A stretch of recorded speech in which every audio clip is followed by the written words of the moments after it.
Long ago, people lived happily under the rule of a king. The inhabitants of the kingdom were very fortunate as they lived very prosperous lives with lots of wealth and no misfortunes. One day the king decided to visit places of historical importance and pilgrimage centers in distant places. He chose to travel on foot to communicate with his people.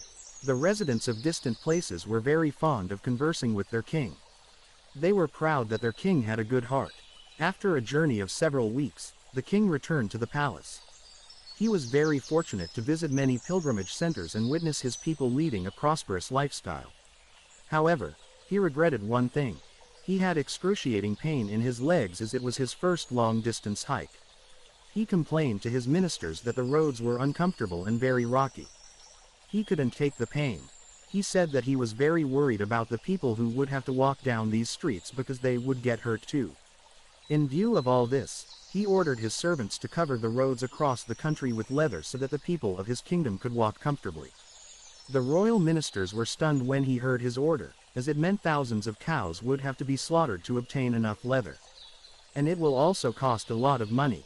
Finally, a wise man from the ministry came to the king and said he had another idea. The king asked what the alternative was.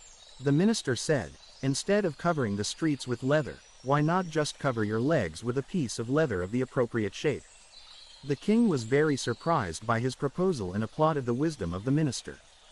He ordered a pair of leather boots and asked all his countrymen to wear shoes too. Moral: instead of trying to change the world, we should try to change ourselves.